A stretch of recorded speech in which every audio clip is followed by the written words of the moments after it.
Welcome to the How to Be Awesome at Your Job podcast, the show where brilliant professionals share how to sharpen the universal skills required to flourish at work. Enjoy more career fun, wins, meaning, and money with your host, Pete Makaitis.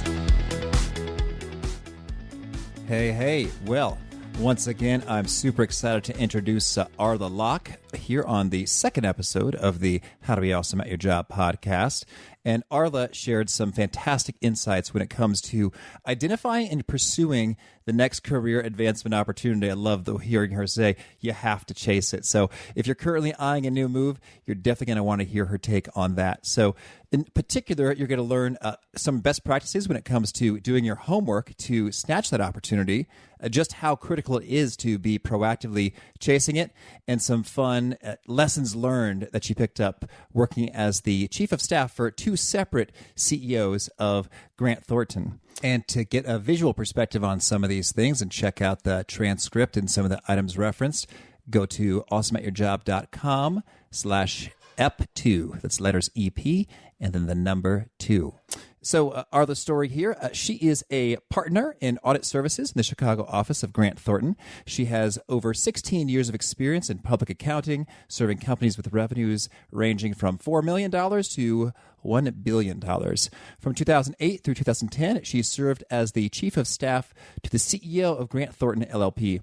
In 2011, she received the Woman to Watch Award in the Emerging Leader category from the Illinois CPA Society. She's passionate about helping women rise into and succeed in leadership roles, and here she is now. Arla, thanks so much for coming on the How to Be Awesome at Your Job podcast. Thanks for having me. And this is a gorgeous office. I'm here now in the Grant Thornton headquarters, and I understand you just moved in here in October? We did. We were at 175 West Jackson, and now we're at 171 North Clark. So it's a very different space, much more modern and open, lots of light. People really like working here, yeah. Well, it's gorgeous, and I feel pretty fancy nice. To be here. So you have had a pretty quick and impressive, rise to prominence and becoming a partner at a young age, and that's pretty fun. But before we dig into that story, I'd like to hear a little bit of what are you doing or what's keeping you busy just for fun outside of the work professional services life? Well, a lot of it is my daughters. So I have two young daughters, Lily, who's 4, and Violet, who's just about 2. She'll be 2 in June, and my husband. So when I'm not working, I'm spending a lot of time with family and trying to take the girls on adventures and, give them as much of my time as I can. Lily and Violet are great names. Is that the idea to keep a flower theme going? No, if there's some more? It's so funny. Violet wasn't even on the radar as a name when we had Lily, and then when we were pregnant with our second, we were trying to think of names, and I don't know, we just fell in love with the name, and then I was like, oh, is this bad? They're both flowers. Are people going to think, is it going to be strange? But we think it's cute. Well, I prefer the flower theme to the everyone has the same first letter theme. Yeah. If you got to pick one. Yeah, true. Yeah. Mm-hmm. Well, that's fantastic and great to hear. And I'd love to hear a little bit of the story. So how did your career unfold such that you found yourself in this spot at a pretty good rate and you've kept your sanity along the way? So I actually started my career with Grant Thornton right off campus. I was recruited from the University of Illinois. ILL. ILI. And or INI. I got that wrong. How did I get that wrong? It's a terrible alumni. INI. So anyway, I started it right off campus as an associate. And I mean, I didn't really know what I wanted to do long term. I, really liked accounting. I did well in my courses and, just really wanted to learn as much as I could and focus on getting as much experience as possible. And, throughout my career, I've had a variety of different opportunities that were sort of kind of decision points. So as a senior associate, I got the opportunity to work for our firm in Australia for a summer. And I knew that Grant Thornton had these rotation opportunities. That was one of the reasons why I decided to go work for Grant Thornton after college, was because I knew they had these international rotation opportunities, and it really interested me. And so I really sought after it and chased it. And when I was at the level that typically goes, I really, threw my hat in the ring and really campaigned to try to get that opportunity. And I ended up getting it. And so I spent about 4 months working and living in Australia. And, that was a really great, milestone and part of my career that, really helped increase my hunger for learning more about global business and understanding how the firm works on a global basis and those types of things. And shortly after that, I got promoted to a manager. And I worked as a manager for a while and made senior manager. And then I was sort of looking for something else. I'd been doing audits for a while. I liked my clients. I liked what I was doing, but I had been doing it a long time and just was looking for something new and decided, well, maybe I should do another rotation type thing. And I started looking into what rotations were available. And there was an internal rotation that was becoming available because the person who was currently in it was from my office, and I knew he was returning soon. And it was chief of staff to our CEO. Oh, fantastic. And so I, met with him and learned a little bit more about what he was doing in that role and what it entailed, and reached out to a couple of other people and really tried to understand, what were the benefits, what could I learn, would it be something different, something that I would be interested in.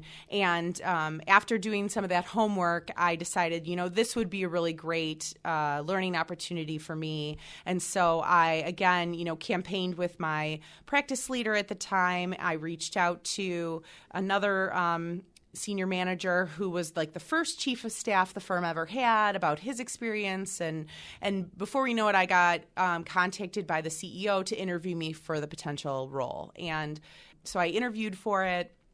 I got the position, and I spent 2 years working with our CEO. And it was actually the time that I was in the role was unique because it was during an orderly CEO transition. So our CEOs can only do 2 4-year terms according to the partnership agreement. And the current CEO was approaching the end of his second term, and so they were selecting a new CEO. So I worked with the outgoing CEO for about a year, and then got to work for the incoming CEO for about a year in that role, and was really the CEO's right hand. I was in all the leadership meetings. I got to see, I always joke, it's like I got to see how the sausage is made, behind the scenes of how partnership decisions are made and how partners become partners and what it means to be a partner, and really learning about the back office of the firm and how it ticks and and beyond sort of the world that I had been exposed to before, which was very much Chicago audit practice. I got to see nationally what the firm really looks like, and even get exposure to more of the global organization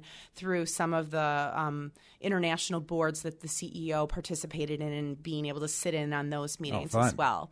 So that right there, that role really is what made my decision that I really wanted to stay at the firm and become a partner. Before that, I had ebbed and flowed and trying to decide what I really wanted to do. But that role really made me see what Grant Thornton was about, what the firm really was interested in, and how we really stood behind our mission and our vision and driving for our people, and the opportunities that were available. And so I really wanted that partnership role after that. And so after I completed that rotation, I came back to the Chicago audit practice and went back to doing audit work and for a couple of years, and then was lucky enough to get promoted to partner.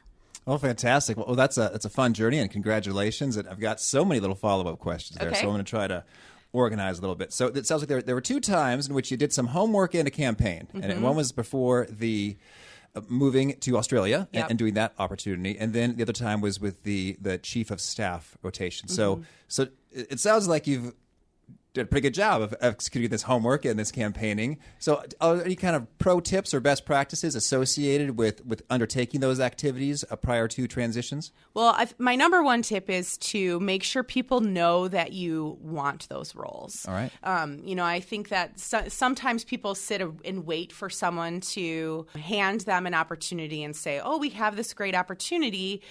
You'd be perfect for it. Here you go. Whereas if you chase it and let, like I have a coach, I had a coach as I grew up in the firm, that was assigned to me. I would let my coach know that I was interested. I would let my practice leader know that I was interested in the roles. I would talk to other partners I worked with and say, this really sounds like a cool role. So everyone that I interacted with and whenever we talked about career, I made sure they knew that I was really interested in XYZ opportunity so that if that opportunity opened up, I would be someone fresh in their mind that they would think of to potentially put forward for that opportunity. So I really feel like if you don't chase something or you don't let people know that you want to do something, then it's going to be harder for you to get that opportunity because you have to go after it. You have to be proactive and chase it. So that would probably be the biggest piece of advice that I would have on those. On the homework side, I think it would be, making sure that you're talking to all the people that who have done those things before. So, like for the chief of staff role, I reached out to the person who was in the role at the time, and I asked him a million questions about what's his day-to-day like, what does he do, what is the interaction, what's the exposure, is he happy that he did the role, what are the benefits that he felt he got out of the role, and just understanding his perspective. And while my experience was probably a little bit different than his experience, it still helps me make the decision that this was something I did want to chase and go after. Oh, that's great. Well, it sounds like there's a fair bit of initiative and proactivity there in terms of you're really putting them through those questions. Yeah. I don't. I can relate. I don't hold back. I kind of just go after it. So good news.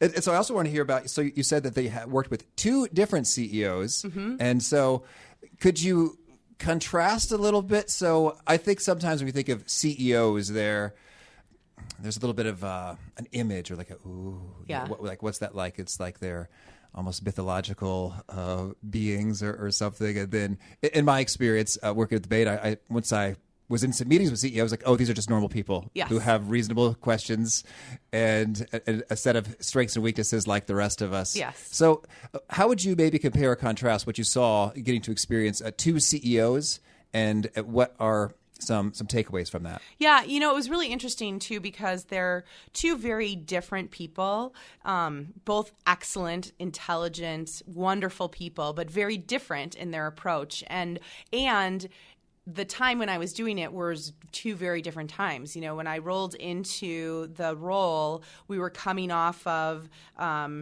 it was 2008, so the recession hadn't really hit yet. It was just starting. And we had come off a period of about 7 years of incredible growth, and we were in the firm was in a position of acquisition and big growth numbers and doing really, really well. And then that CEO was on his way out and the recession hit and the new CEO came in right as the recession hit. And there was a lot of blowback in the recession. The revenues dropped, there was profitability challenges on engagements. And so he had to totally shift and make decisions differently because of the environment that he was in. So it was really interesting watching the two of them deal with those things. And there was a lot of change during that time, So the CEO that was outgoing, he is currently our CEO of the global organization, not just the U.S. CEO. And he, is an incredible collaborator, and he brings people together and is amazing at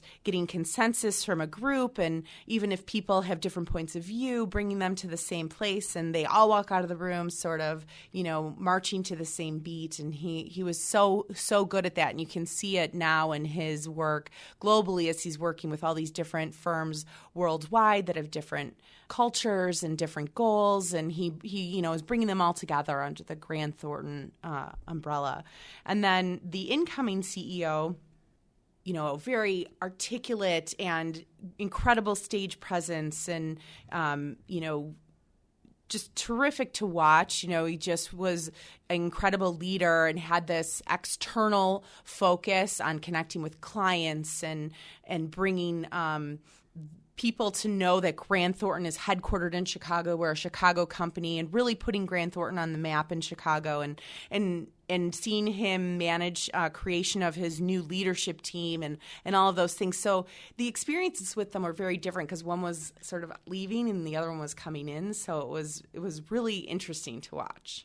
Well, so I'd also like to know, being up close and personal to the CEOs, what are some takeaways that implemented how you do your work? Or what are some things about how CEOs think, act, lead, perform that made you go, oh, note to self, I'm going to start doing that? Okay, so I think some of the biggest tips from watching the CEOs at work, one was how they interact with people one-on-one. You know, it was incredible to watch. You know, they had to have these incredible, difficult conversations in some instances because of the recession and everything that was going on. And the way that they approached the individual made them feel like they were the only person in the room, had these difficult conversations, heard them, made them feel heard, and then could still get their point across of the, you know, difficult message. And I also think being able to read a room and knowing when, okay, there's a lot of discussion happening amongst this meeting and this group of people, and knowing when to sort of come in and say, okay, we've discussed it, here's what we're doing, let's move forward, and sort of allowing the room to all have their input, but at the end of the day, it's the CEO's decision. So still making people feel like they're part of that decision, which they are. But at the end of the day, he's the CEO, and he's saying, this is it. I'm making the decision. I've heard you all. This is what we're doing, and we're moving forward. And have it be like still feel collaborative and not just like the CEO's made a decision and we all have to follow, if that makes sense. And it's a clear declaration often right there. Yes. As opposed to, oh, we're going to chew on this, think about it, send an email out. Yes. No, decision made right there in the room amongst everyone while it's happening live, you know, very decisive. So that was really interesting to watch. I also really enjoyed, you know, getting to know them personally and seeing how they balanced work and home. Because I think a lot of times when you think of a CEO, all you think about is that they work. They work constantly. And they do work a lot. And they have these crazy schedules that, you know, some days I didn't understand how they could even get through the day because it was back to back to back to back to back. But they were both so incredible at prioritizing and making time for their families. And that really stuck with me. You know, at the time when I was working there, I wasn't married yet. I didn't have children. And, you know, being able to see, you know, people that have achieved the, you know, in some cases the highest of the high, related to as high as you can get in your career, and you know, still making time, bringing their daughters to work, and you know, scheduling time with them, taking them on vacations, you know, those kinds of things was really beneficial for me to see. Well, that's great. Did you get a chance to speak with them and see sort of what's their kind of internal thought process or philosophy? Yeah, we talked about it a lot. You know, it was funny because the one would say, you know, I remember early in my career sort of sneaking out the back so that I could go coach my daughter's softball, you know, team, and how much that's changed in the profession, where now it's sort of like worn as a badge of honor. Like, I'm leaving early to go spend time with my family, and, you know, how he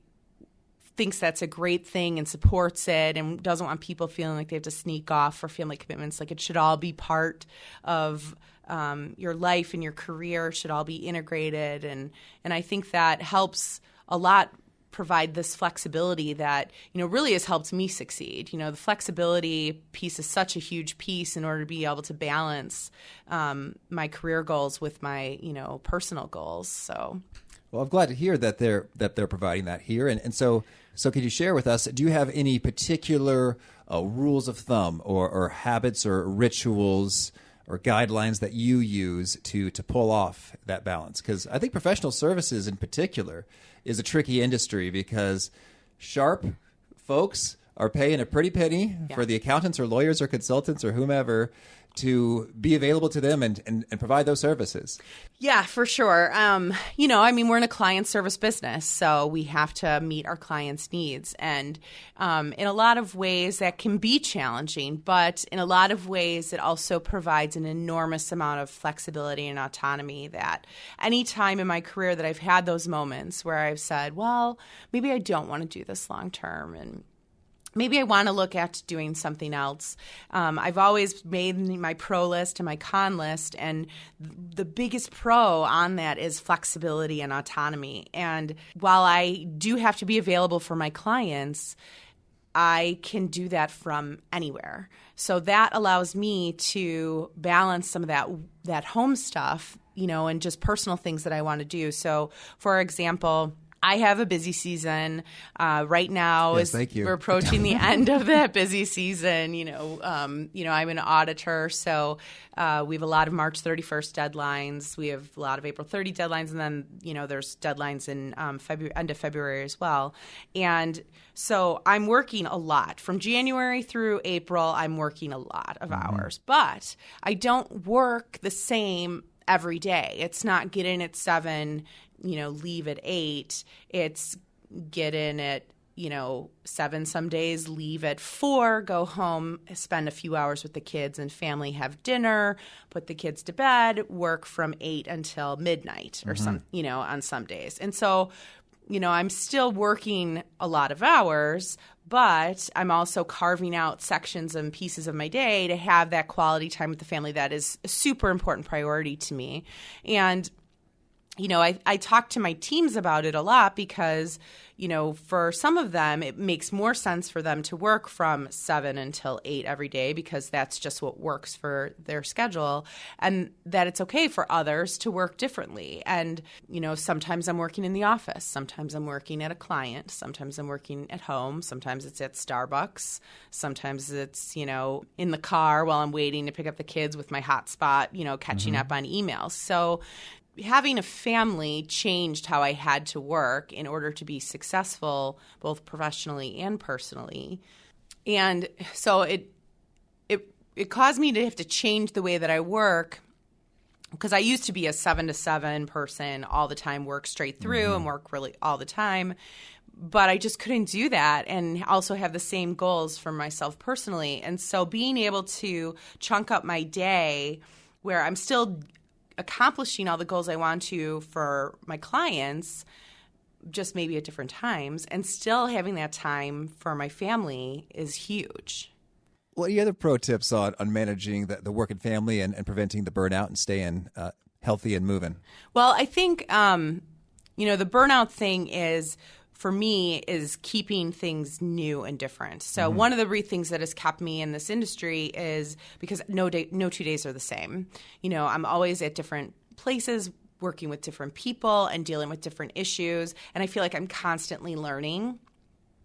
I feel like if I went into a different, accounting position that wasn't public accounting, that I would get bored. Right. I feel like I need that challenge. I need to be constantly learning and doing new things and different things. And this role really gives me that because no 2 days are the same. So I think finding those things that excite you and give you that drive to learn and want to better yourself and do new things, I think is really important. As you think about your career, whether it's accounting or teaching or whatever it is that makes you want to get out of bed in the morning and further develop yourself and your skills, I think will go a long way because people will see the passion in you and people will see the drive, and it will help to progress your career. Excellent. Well, any final thoughts before we sort of shift gears and move rapid fire into the fast faves? No, I don't think so. I think we covered pretty much everything. All right. Well, let's kick it in then. Okay. Could you share with us a favorite quote, something that inspires you again and again? So I never get this quote totally right, but there's this Ralph Waldo Emerson quote that starts with finish the day and be done with it, and then it goes on. But to me, it's huge because every day has its good and bad things, and it's all about letting the past be the past and moving forward, and every day is a new day. And so that has always stuck with me. Mm-hmm. And how about a favorite study or experiment or piece of research that you sort of think about or reference often? So I do a lot of research into looking at women and how they progress in their careers, and what makes them successful and what's holding them back, and looking at the disparity in leadership of men versus women and those types of things. So I do read up on that quite a bit. Obviously Sheryl Sandberg's book is a great book and source for that too. There's a lot of fans. Yeah. And I was going to ask next question about a favorite book. Is that it, or you want to go with another one? That's such a tough one, because I read some business books, but I also read a lot for fun. And I do really love, kind of silly, just entertaining books. So I recently read the Divergent series, and I think it's you were really, going to say that. It's like, totally a high school book, but I just loved it. It was so much fun. It was really, really a fun book. I had a good time. I saw the first movie with my brother. He is an astrologer, as in the zodiac. Oh, really? And I do Myers-Briggs workshops, so we're both interested in types. So we had fun with that one. Yeah. How about a favorite habit? Any personal practice you've adopted that's been extremely valuable for you? For me, it's about organization. So every week, I try to make this list, and I have a to-do list, and I put a line down the middle, and so on the list left is a list of tasks, and then I have a list of calls that I need to make, and a list of conversations that I need to have that week. And so it helps me think through my week of all the stuff I have to get done, but also not forgetting the importance of specific conversations I need to have with people, and then specific calls that I need to make with people. So that's kind of an organizational habit that I've gotten into. And so that's a weekly recurrence there. All right. Yeah. And how about a favorite time-saving trick or means of accelerating your efficiency? I mean, I utilize Outlook like crazy. I mean, my Microsoft Outlook, I have used the tasks in it. I use if it's not my calendar, I'm not going to be there. I use calendars, reminders. I use calendar to block out my time to make sure that I'm focused on something so that nothing else pops into my day. So, I mean, it's not really super innovative or sexy, but the Outlook calendar is huge for me. Well, do you have any special approaches to how you use those tasks? Some people set it up in a GTD, getting things done style. What is it? Is it Command-Shift-K? I used it on Outlook for a little while. New task. New task. The shortcut. Yeah. It's really more the calendar. So, the calendar is sort of rules my day. And so I sort of take that to-do list, that weekly to-do list that I talked about that I do, and then I map it to my calendar and sort of block out blocks of time of things that I have to do, because then I'll focus on them, because otherwise my office becomes like a revolving door of people, and then I'm constantly picking things up and putting them down. So I hear you. And how about a favorite nugget or a truth bomb that when you share with folks, maybe you're mentoring them or you serve as a subject matter expert, I see this recently, something that you share with professionals that gets them sort of nodding or taking notes or really connecting and resonating, like, wow, thank you, Arla. I think the biggest thing is really to make sure that you, and I talked about it earlier today, is really chasing the things that you want. I a lot of times have staff and seniors coming to me asking, well, why did you choose this path, or how did you get this opportunity? And they're kind of surprised to hear in a lot of cases that, well, I chased it. The reason I got it is because I chased after it and went for it and made everyone in the world know that I wanted to do it. And, that surprises them a little bit in some regard. Surprises them like, oh, you didn't seem like the type to chase, or in what ways did it surprise them? I think that it surprises them that I had to chase it. Oh, okay. That it was something that I really feel that if I didn't chase it, that I wouldn't have gotten that opportunity. I would have been sitting there watching somebody else go off and do that, role or do that rotation. Well, that is a key distinction. Thank you. Yeah. And how about a favorite role model, someone you look up to professionally, and why? I mentioned her book, Sheryl Sandberg. I think she is, a great example of being a successful woman, but also managing a family. She's been through a lot. I think she is putting herself out there as an advocate for women. She's gotten beat up a little bit by some women who don't necessarily agree with some of her views. But I do think that there's something to be said for someone putting themselves out there like the way that she did, trying to help women succeed. All right. And favorite way to find you? Would you prefer folks go to your page on grantthornton.com or email or Twitter? Would be your preferred means of being contacted? Probably email. All right. Yeah, so it's arla.lach@us.gt.com. All right.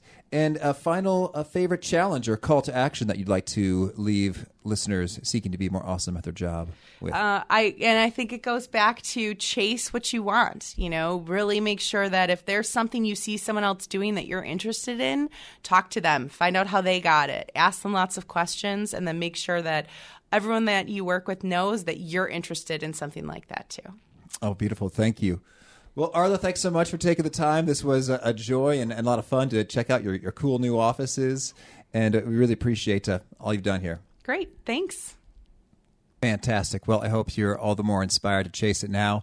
Again, if you want to check out the transcript or some of the references to things that she mentioned visually with links and such, you can find those at awesomeatyourjob.com/EP2, letters EP, then the number 2, and we'll see you next time.